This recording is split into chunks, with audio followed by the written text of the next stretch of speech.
June 1943. Camp Hearne, Texas. As the first trainload of German prisoners arrived from North Africa, they encountered something that would fundamentally challenge their worldview. These were veterans of Erwin Rommel's Afrika Korps, captured after the Axis defeat in Tunisia, where approximately 250,000 to 275,000 German and Italian soldiers surrendered to Allied forces on May 13, 1943. What they witnessed in America over the next 3 years would demolish every assumption Nazi propaganda had taught them about American society. The United States Strategic Bombing Survey was established by Secretary of War Henry L. Stimson on November 3, 1944, pursuant to a directive from President Franklin D. Roosevelt, designed to assess the effects of Allied bombing on Germany. But while that survey documented physical destruction, a parallel transformation was occurring in the minds of 371,683 German prisoners held in camps across America. These men would witness firsthand the industrial capacity that made Allied victory inevitable. The journey to American camps began in the ports of North Africa. At processing centres in Oran and Casablanca, German prisoners experienced their first taste of American organisational efficiency. The US Army processed thousands daily with precision that exceeded Wehrmacht capabilities even at the height of German power. Medical examinations, identity documentation, and Geneva Convention briefings were conducted with systematic efficiency. But what struck the prisoners most forcefully was the food. After months of desert warfare on minimal rations, they were suddenly eating white bread, real coffee, and meat twice daily. This wasn't special treatment for propaganda purposes. It was standard American military fare. The vessels that carried them across the Atlantic were themselves demonstrations of American industrial power. Liberty ships, mass-produced at unprecedented rates, transported the prisoners to America. While the famous case of the SS Robert E. Peary being assembled in 4 days, 15.5 hours, was a carefully orchestrated publicity stunt with extensive prefabrication, the median production time of 39 to 42 days in 1943 to 1944 still represented remarkable efficiency compared to German shipbuilding capabilities that required months for similar vessels. During the 2-week Atlantic crossing, prisoners observed casual waste that revealed abundance. American sailors discarded half-eaten meals that exceeded German military rations. The ships themselves, equipped with radar and modern navigation equipment, represented technology Germany considered experimental being used as standard equipment on cargo vessels. Arrival at American ports. Upon arrival at American ports, primarily Norfolk, Boston, and New York, the prisoners confronted an industrial landscape that defied their expectations. Norfolk Naval Base alone sprawled across 4,300 acres with simultaneous construction and repair operations that dwarfed German naval facilities. The prisoners counted dozens of vessels in various stages of construction or repair, observing in a single-day operations that exceeded the capacity of major German ports. The rail journey to prison camps provided the most comprehensive destruction of Nazi propaganda about American weakness. Unlike the cattle cars used to transport German troops, the prisoners travelled in passenger coaches with seats, dining facilities, and even sleeping berths in some cases. Through the windows, they witnessed an electrified nation. Every small town blazed with electric lights. Rural areas that in Germany would have been in complete darkness glowed with illumination from farmhouses and barns. Factories operated on night shifts with parking lots full of workers' private automobiles, a sight impossible in Germany where car ownership remained a privilege of the elite. The camps themselves challenged every expectation. Built rapidly but substantially, facilities like Camp Hearne in Texas, Camp Shelby in Mississippi, and Fort Robinson in Nebraska provided conditions superior to what many prisoners had known as civilians. The United States operated over 500 camps across 46 states, every state except Nevada, North Dakota, and Vermont, with 175 main camps and over 325 branch facilities. These camps housed from 250 to 12,000 prisoners each, with construction typically completed in just 90 days. Wooden barracks featured electric lights, indoor plumbing, and heating systems. The infrastructure, water treatment, electrical generation, sewage systems, represented engineering on a scale that exceeded many German municipalities. Camp hospitals exceeded most German civilian medical facilities, equipped with modern X-ray equipment, surgical facilities, and pharmaceutical supplies as standard provision. American medical personnel used penicillin freely, a drug German forces could barely obtain for critical cases. The systematic approach to prisoner health, regular checkups, dental care, treatment for chronic conditions, demonstrated resources Germany couldn't provide its own soldiers. The camp kitchens revealed American agricultural abundance. Refrigeration units, unknown in most German facilities, preserved fresh meat and vegetables. Electric mixers, automated dishwashers, and gas ranges capable of feeding thousands operated continuously. Daily rations included fresh milk, eggs, meat, and vegetables in quantities that exceeded what German civilians had seen since before the war. Food waste that regulations required, preparing 10% extra to ensure adequate portions, caused psychological distress among prisoners from a nation experiencing severe rationing. By autumn 1943, American labor shortages led to prisoner employment in agriculture and industry. This employment program, while economically necessary for America, provided German prisoners with unprecedented exposure to American industrial and agricultural methods. On farms across the Midwest, prisoners witnessed mechanization that revolutionized their understanding of agriculture. Single farms in Iowa or Nebraska encompassed more acreage than entire German villages.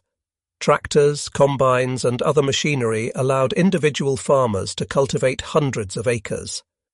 Hybrid seed corn, developed through American agricultural research, yielded double traditional varieties. Chemical fertilizers, which Germany desperately needed for explosives production, were abundant for agricultural use. Rural electrification had brought power to over 90% of American farms by 1943, compared to less than 20% in Germany. The contrast in agricultural productivity was staggering. American farms were achieving yields that German agriculture struggled to match, though the specific claim of 60 bushels of wheat per acre cannot be verified in available records. Contemporary accounts consistently describe American yields as substantially exceeding German production. Mechanization allowed one American farmer with machinery to accomplish what required dozens of German agricultural workers using traditional methods. The systematic approach to farming, soil testing, crop rotation, scientific breeding programs, transformed agriculture from traditional practice to industrial science. Prisoners assigned to food processing facilities witnessed automation that defied German industrial understanding. At canneries in California and New Jersey, production lines processed volumes that would have required hundreds of workers in Germany. Automated filling machines, electric conveyor systems, and quality control procedures operated with skeleton crews as American workers served in the military. Yet production exceeded peacetime levels through efficiency and mechanization.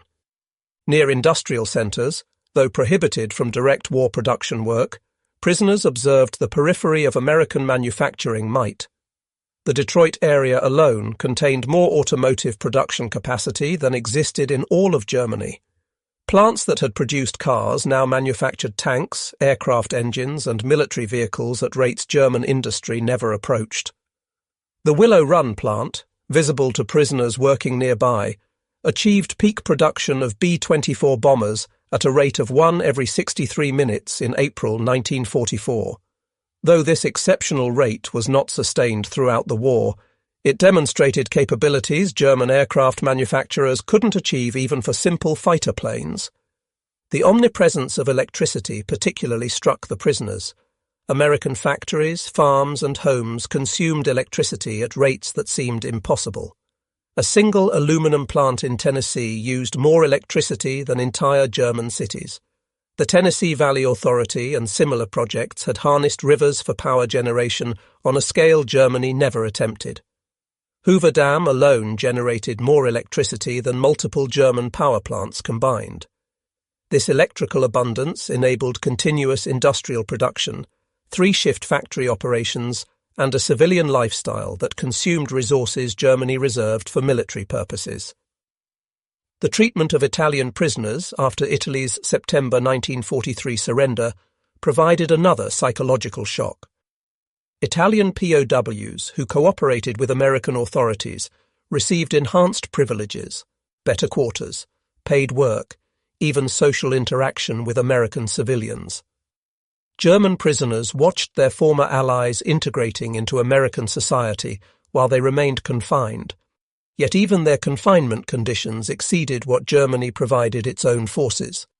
Christmas 1943 delivered perhaps the most profound psychological impact. American religious and civic organizations sent packages to German prisoners, enemies whose nation was still actively fighting America. Churches organized Christmas services in German. Local communities donated food for special meals. This treatment of enemies revealed not weakness, but supreme confidence. Only a nation certain of victory could afford such magnanimity toward defeated foes. Educational opportunities in the camps exceeded what many prisoners had experienced in Germany. By early 1944, approximately 25,000 prisoners completed formal courses ranging from English language to American history to vocational training. Major American universities provided correspondence courses and occasional lecturers. Camp libraries contained thousands of volumes, including German language books and periodicals. Prisoners could read multiple newspapers, experiencing press freedom unknown in Nazi Germany, where media served as state propaganda. The educational program's scope was remarkable. University professors delivered lectures on democracy and economics.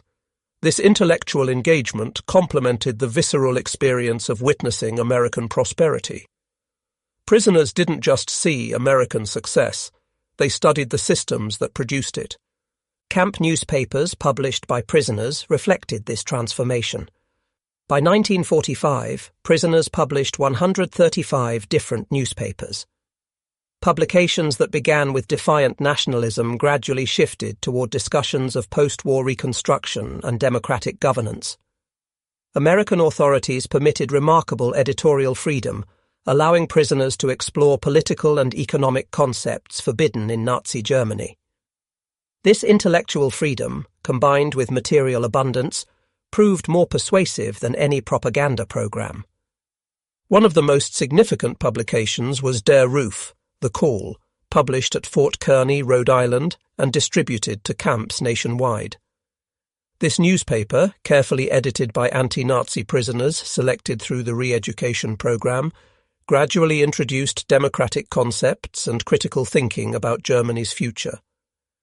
The evolution of these publications from initial defiance to eventual acceptance of democratic principles provides documented evidence of the ideological transformation occurring among prisoners. D-Day's announcement on June 6, 1944, provided crushing confirmation of American power.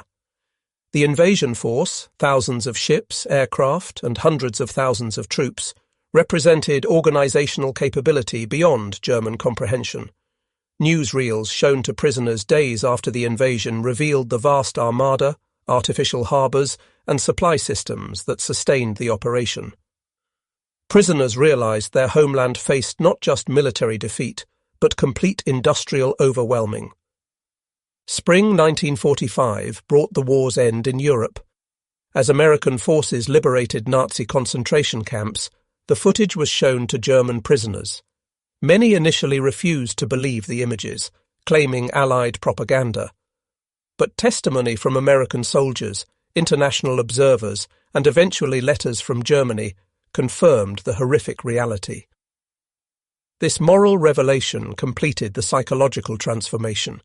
Not only had Germany lost militarily and industrially, but the entire Nazi project was exposed as criminal.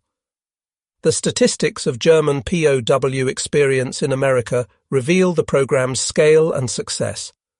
From 1943 to 1946, America held 371,683 German prisoners in camps across 46 states. Only 2,222 escape attempts occurred, a rate below 1%. While one prisoner, Georg Gärtner, escaped from Camp Deming, New Mexico on September 21, 1945, and remained at large for 40 years until voluntarily surrendering in 1985, the overall recapture rate exceeded 99%. No American civilians were harmed by escaped prisoners. The prisoners contributed significantly to the American war effort through their labor, though the exact figures remain disputed. While specific claims of 14 million man-days of agricultural work and $230 million in labor value cannot be verified through available records, documented evidence confirms that prisoners earned 80 cents per day, while businesses paid the government 45 cents per hour per laborer. In 1944 alone, the government received $22 million from prisoner wages and estimated savings of $80 million from using prisoners in military installations. The secret re-education program operated by American military intelligence carefully documented the psychological transformation occurring among prisoners. The Special Projects Division, established under the Provost Marshal General's Office, implemented a sophisticated program of ideological reorientation. However, historical assessments of its effectiveness remain mixed. While 25,000 prisoners completed democracy courses through the Rapid Post-VE Day program, multiple sources confirm that the program failed to change the views of the vast majority of prisoners during the war itself. The program's approach evolved over time, initially focusing on exposing prisoners to American media and educational materials. It later incorporated more structured coursework on democratic governance, free market economics, and constitutional law. Selected anti-Nazi prisoners were trained as instructors and discussion leaders, creating a peer-to-peer education model that proved more effective than direct American instruction. Medical treatment provided to prisoners demonstrated American resources and values simultaneously. German doctors working in camp hospitals learned techniques and used equipment unavailable in Germany. Mental health treatment, virtually unknown in the Wehrmacht, was provided to traumatized soldiers. Attempted suicides received counseling rather than punishment. This humanity toward enemies revealed strength through compassion rather than brutality. The medical facilities in camps like Camp Shelby, Mississippi, and Camp Carson, Colorado, included fully equipped hospitals with surgical suites, X-ray departments, and laboratories. German medical personnel worked alongside American staff, gaining experience with advanced treatments and procedures. The use of penicillin, still experimental and scarce in Germany, was routine in American POW camps. Prisoners received dental care, eyeglasses, and prosthetics, services many had never accessed as civilians in Germany. Religious life in the camps challenged Nazi anti-religious ideology. Chaplains conducted services in German. Local churches donated religious materials and occasionally performed for prisoners. This spiritual dimension of American life, suppressed in Nazi Germany, offered prisoners alternative frameworks for understanding human dignity and social organization. Catholic and Protestant services were held regularly, with some camps reporting attendance rates exceeding 60% of prisoners. Jewish refugees who had fled Nazi Germany sometimes served as translators and cultural intermediaries, their presence forcing prisoners to confront the human face of those their ideology had demonized. Transportation infrastructure observed during camp transfers and work details demonstrated integration on continental scale. Railway networks moved vast quantities efficiently. Highway systems connected the nation. Pipeline networks distributed petroleum products. This infrastructure, built through democratic governance rather than authoritarian command, supported both military effort and civilian prosperity. Prisoners working on railroad maintenance witnessed firsthand the sophistication of American logistics, automatic switching systems, centralized traffic control, and maintenance procedures that kept the vast network operating at peak efficiency. Housing conditions for American workers, glimpsed during labor details, exceeded what German professionals enjoyed. Workers owned homes with electricity, running water, and modern appliances. Their children attended free public schools. Medical care was available through employer insurance. This broad prosperity challenged Nazi propaganda about American capitalism exploiting workers. Consumer culture visible through camp experiences and work details revealed production for comfort rather than mere survival. Automobiles, radios, refrigerators, and other goods were mass-produced for ordinary citizens. This consumer abundance, achieved while fighting a global war, demonstrated productive capacity beyond German comprehension. Racial integration in military units and defense plants, while limited by 1940s standards, still exceeded Nazi racial ideology's rigid segregation. Prisoners observed African American soldiers and workers operating complex machinery and holding positions of responsibility. While American racial problems were evident and serious, the contrast with Nazi racial doctrine was stark. Some prisoners recorded their surprise at seeing African American sergeants commanding white troops or skilled black workers training white employees in factories, scenes impossible under Nazi racial laws. The velocity of American innovation observed through equipment updates and procedure changes impressed technically minded prisoners. New machines regularly replaced functional equipment. Production methods continuously improved. This constant advancement contrasted with German tendency to perfect existing systems rather than innovate. Quality control methods observed in American facilities revolutionized German industrial thinking. Statistical sampling, tolerance specifications, and systematic inspection caught defects before they became problems. German craftsmanship had relied on individual skill. American systematization achieved higher quality through process control. The role of women in American war production challenged German gender concepts. Women operated machinery, supervised production, and performed technical work. While Rosie the Riveter was partly propaganda, the reality of female industrial participation exceeded anything Germany attempted, despite desperate labor shortages. Prisoners observed women welding ship hulls, operating cranes, and managing production lines, roles that Nazi ideology deemed impossible for women to perform effectively. Credit systems observed in American society demonstrated financial sophistication. Farmers borrowed for equipment that increased productivity. Workers bought homes with mortgages. This productive use of credit, rather than mere consumption, enabled economic growth Germany's conservative financial system couldn't match. Prisoners learned about installment buying, consumer credit, and the role of banks in facilitating economic growth, concepts largely foreign to German economic thinking of the era. Research and development efforts glimpsed through university programs and industrial laboratories showed systematic innovation. American companies invested in future technologies while meeting current production demands. This forward-looking approach contrasted with German focus on immediate military needs. Prisoners with technical backgrounds were particularly impressed by American investment in basic research, understanding that long-term technological superiority required sustained support for fundamental science. Management techniques observed in American organizations emphasized delegation and initiative. Lower-level managers made decisions that in Germany required senior approval. This distributed decision-making increased efficiency and developed leadership throughout organizations. The concept of management by objective rather than detailed supervision was revolutionary to prisoners accustomed to rigid hierarchical control. Labor relations in American facilities demonstrated productivity through cooperation. While unions were restricted during wartime, collective bargaining's basic framework remained. Workers participated in productivity improvements, knowing they would share benefits.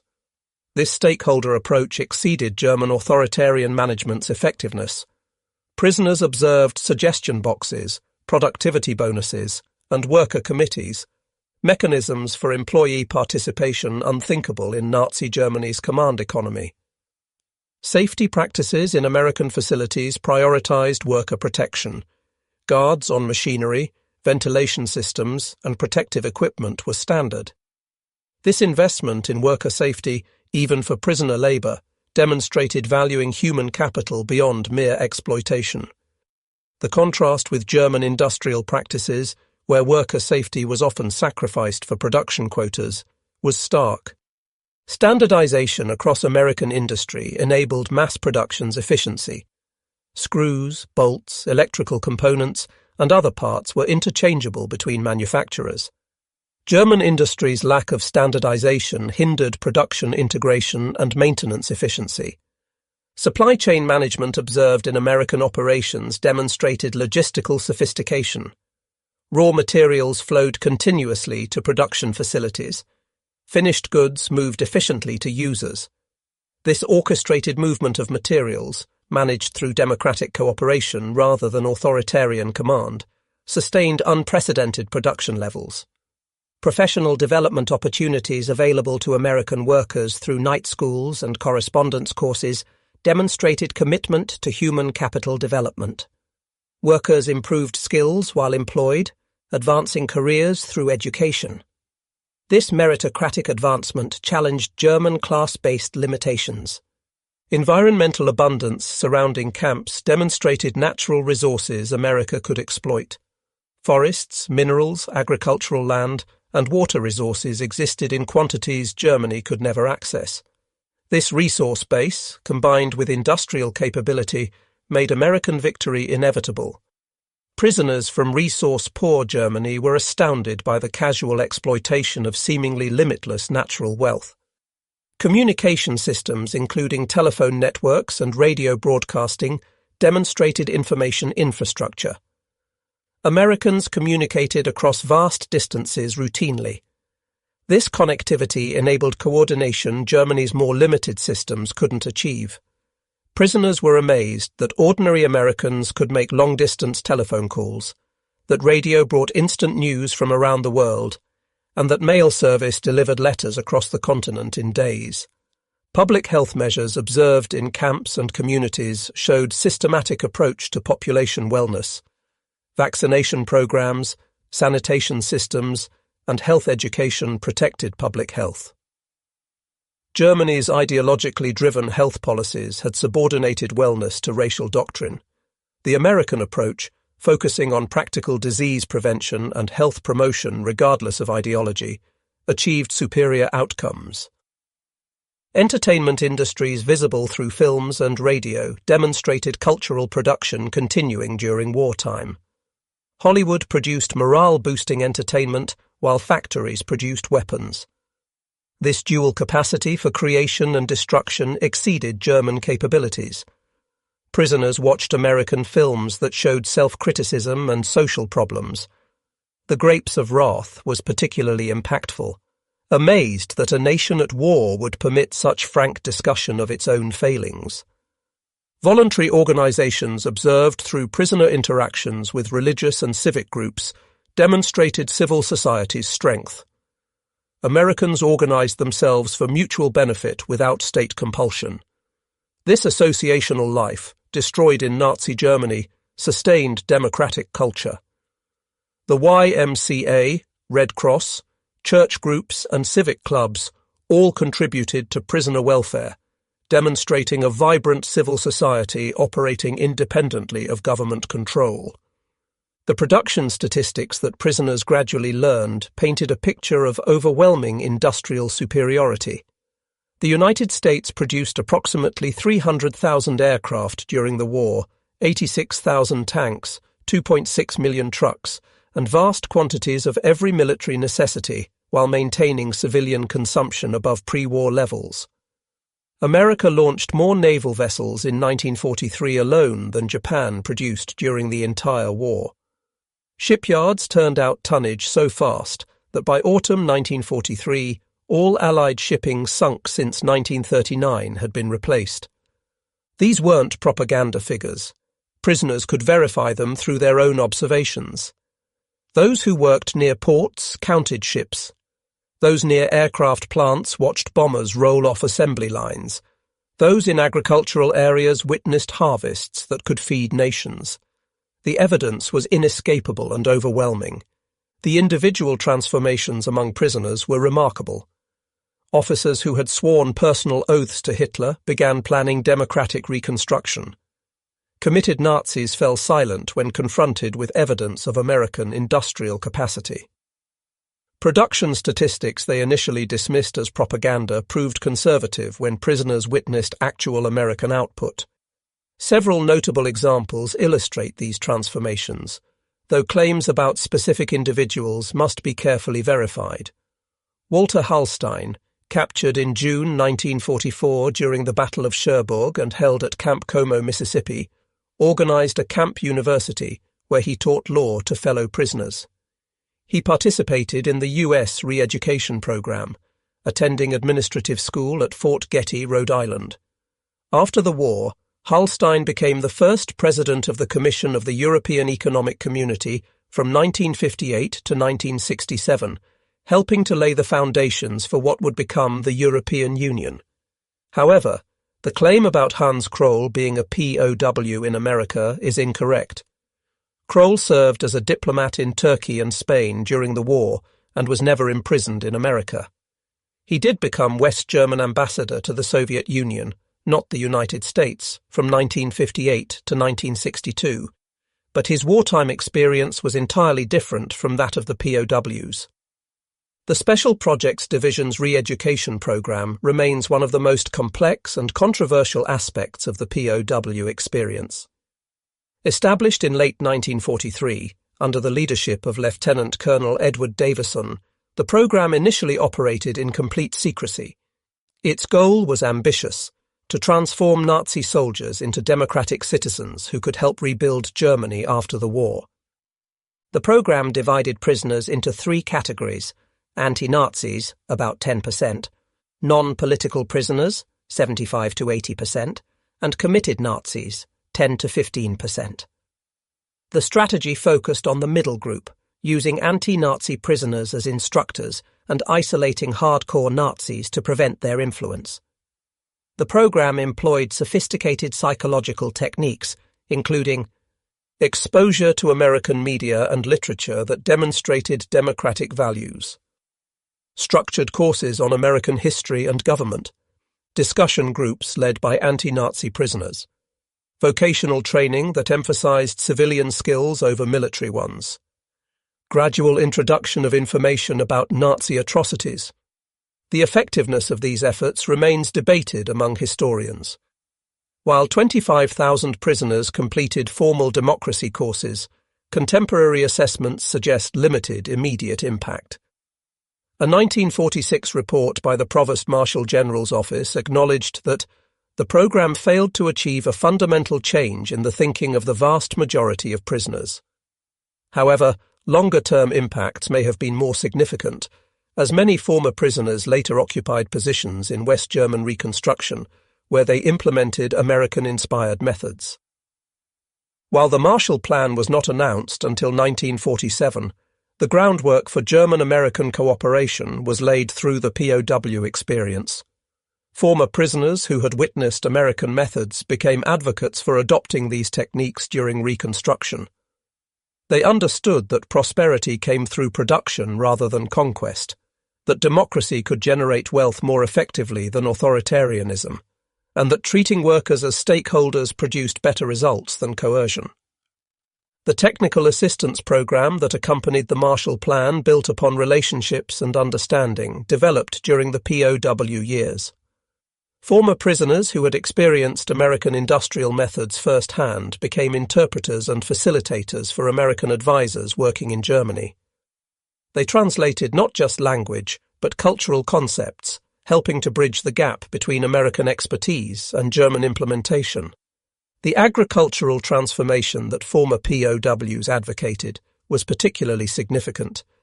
German agriculture had remained largely traditional: small plots, animal power, limited mechanization.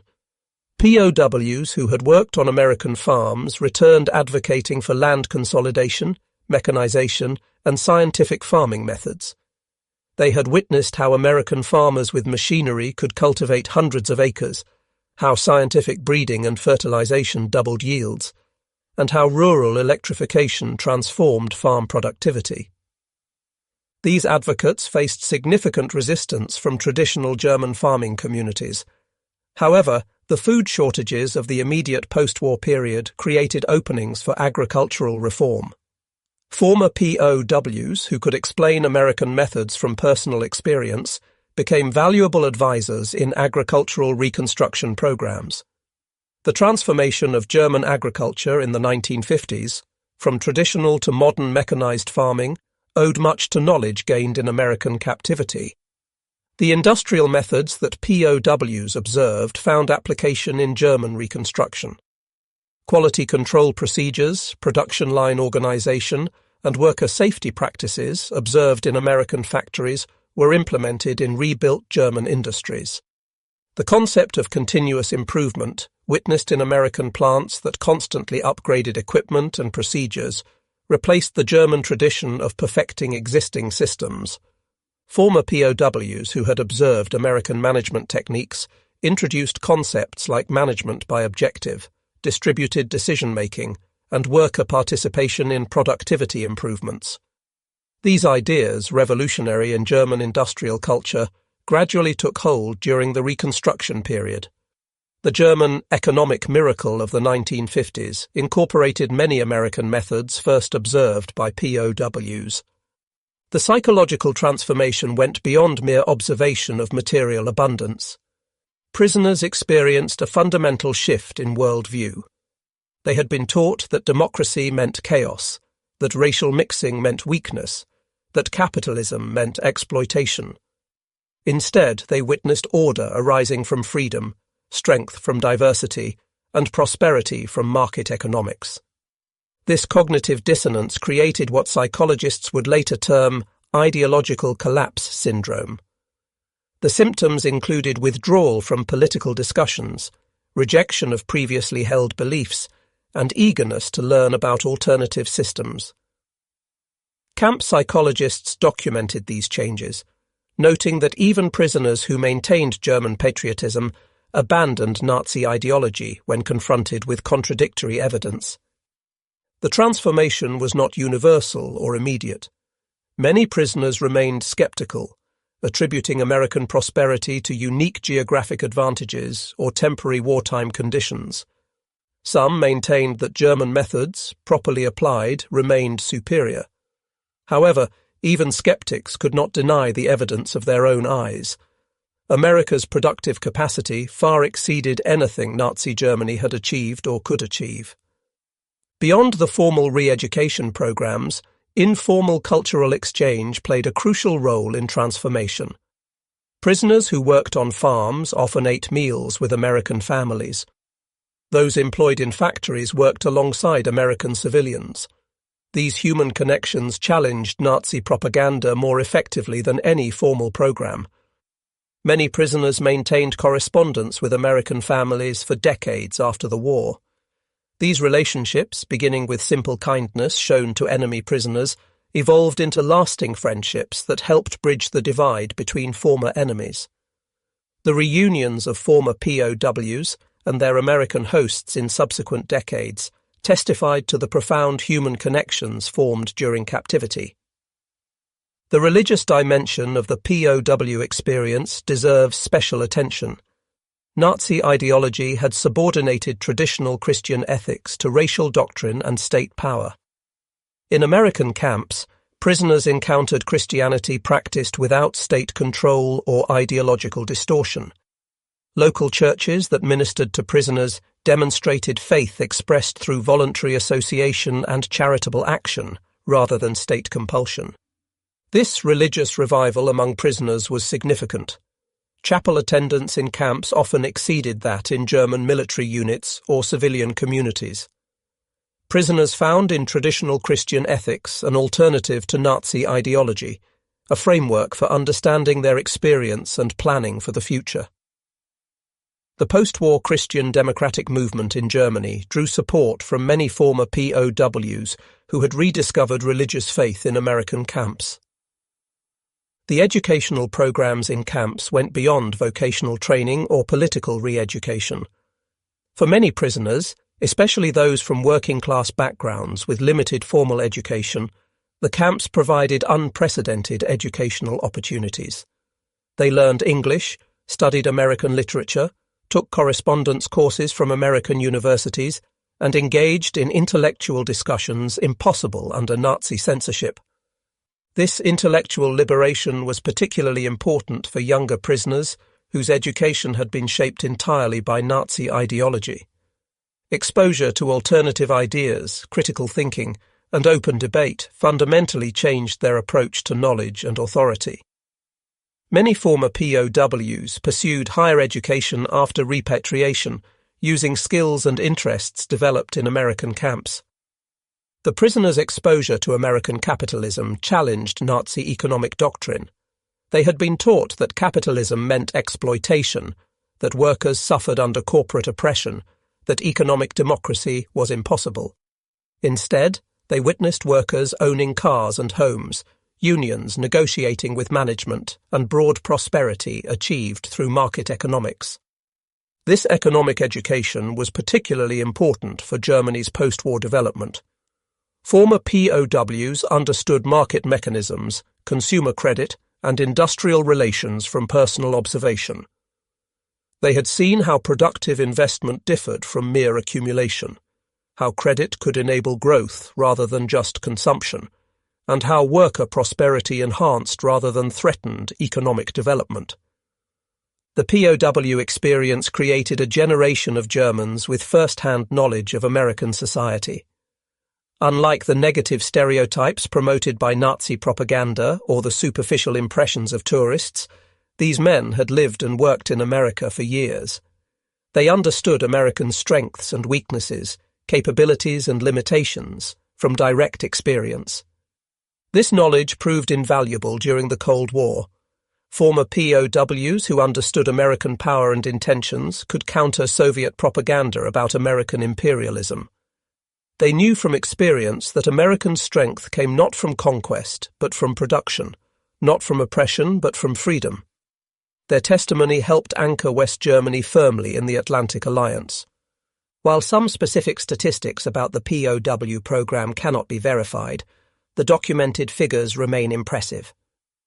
371,683 German POWs held in America at peak. 425,871 total Axis prisoners, including Italians and Japanese.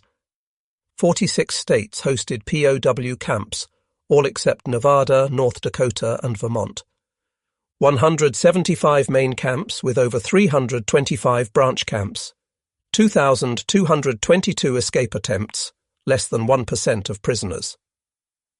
25,000 prisoners completed formal democracy courses. 135 camp newspapers published. Construction of camps typically completed in 90 days. These figures represent one of the largest POW operations in history, executed while America simultaneously fought a global war on multiple fronts. The scale of the operation itself demonstrated American organizational capacity. The POW experience varied significantly by region. Prisoners in the agricultural Midwest witnessed mechanized farming and agricultural abundance. Those in the industrial Northeast observed manufacturing might and urban prosperity. Prisoners in the South encountered racial segregation that partially confirmed Nazi propaganda, while simultaneously seeing African Americans in positions unthinkable under Nazi racial laws. Those in the West experienced the vastness of American resources and the dynamism of frontier development. These regional variations provided a comprehensive picture of American society. Prisoners could not dismiss prosperity as limited to certain areas or industries. From Maine to California, from Michigan to Texas, they witnessed abundance and industrial capacity that exceeded their homeland's capabilities. Professional German military officers experienced particular cognitive dissonance. They had been trained to believe in German military superiority, in the power of will over material, in quality over quantity. In America, they discovered that quantity had a quality of its own, that material abundance enabled tactical flexibility, and that democratic armies could match authoritarian forces in discipline and effectiveness. These professional soldiers studied American military organization, logistics, and doctrine. They observed how civilian expertise was integrated into military planning, how industrial capacity translated into military power, and how democratic oversight enhanced rather than hindered military effectiveness. This knowledge influenced the development of the Bundeswehr, West Germany's post-war military, which adopted many American organizational concepts. The technological knowledge gained by POWs extended beyond specific techniques to encompass approaches to innovation itself. They observed how Americans constantly sought improvement, how new technologies were rapidly adopted, and how innovation was rewarded rather than suppressed. This innovation culture contrasted sharply with German emphasis on perfecting existing systems. Prisoners with technical backgrounds paid particular attention to American production methods, quality control systems, and maintenance procedures. They documented assembly line techniques, statistical quality control methods, and preventive maintenance schedules. This technical knowledge, brought back to Germany, influenced industrial reconstruction and helped German industry regain competitiveness in the 1950s. The transformation of German POWs had generational consequences. These men returned to Germany not just as individuals, but as fathers, teachers, and community leaders. They raised children with different values than those promoted by Nazi ideology. They taught skepticism of propaganda, appreciation for democracy, and respect for human dignity regardless of race or nationality. The children of former POWs grew up hearing stories of American abundance and kindness rather than Nazi propaganda about American weakness and decadence. This generational transmission of experience helped create the pro-American sentiment that characterized West Germany during the Cold War. The Americanization of German culture in the 1950s and 1960s built upon foundations laid by POW experiences. The reunions of former POWs provide powerful testimony to the transformation achieved through American captivity. The 1985 reunion in Austin, Texas, which brought together over 500 former prisoners, demonstrated the lasting impact of their experience. These men returned not as former enemies, but as friends, bringing their families to see where their transformation had begun. At these reunions, former POWs testified to the profound impact of their captivity. They spoke of arriving as Nazi soldiers and departing as democratic citizens. They credited American kindness with showing them alternatives to hatred and violence. They expressed gratitude for treatment that exceeded what their own government had provided, and for education that prepared them for peaceful reconstruction rather than continued conflict. Historians have debated the effectiveness and impact of the German POW experience in America. Some argue that the re-education program had limited immediate effect, that most prisoners remained focused on survival and return rather than ideological transformation. Others contend that the long-term impact was profound, creating a generation of Germans receptive to democratic values and American alliance. The evidence suggests both perspectives contain truth. The formal re-education program indeed had limited immediate impact on committed Nazis or apolitical prisoners focused on survival. However, the broader experience of American society, the exposure to industrial abundance and democratic prosperity, created lasting impressions that influenced post-war German development. Recent scholarship has emphasized the unintended consequences of the POW program.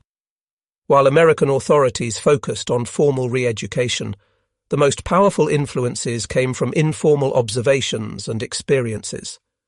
The transformation occurred not through propaganda but through exposure to reality, the reality of American productive capacity, democratic functionality, and human decency toward enemies. The German POW experience in America offers lessons for contemporary conflicts and reconstruction efforts. It demonstrates that ideological transformation occurs more effectively through example than exhortation, that treating enemies with dignity can convert them to allies, and that exposure to prosperity and freedom can undermine authoritarian ideology more effectively than military defeat alone. The programme's success came not from sophisticated psychological manipulation, but from simple exposure to American society functioning normally. The most powerful argument against Nazi ideology was not propaganda, but prosperity, not rhetoric, but reality. This lesson, that democratic society's greatest weapon is their own success, remains relevant for contemporary ideological conflicts. The German POW experience in America represents one of history's most successful examples of transformation through exposure to reality. Without coercion or traditional propaganda, American industrial might and democratic values converted defeated enemies into future allies. The prisoners arrived believing in German superiority and American weakness. They departed understanding that American industrial democracy represented a more advanced civilization that had defeated not just German armies, but the entire ideological foundation of Nazism. The 371,683 German prisoners who passed through American camps between 1943 and 1946 witnessed the arsenal of democracy at its absolute peak.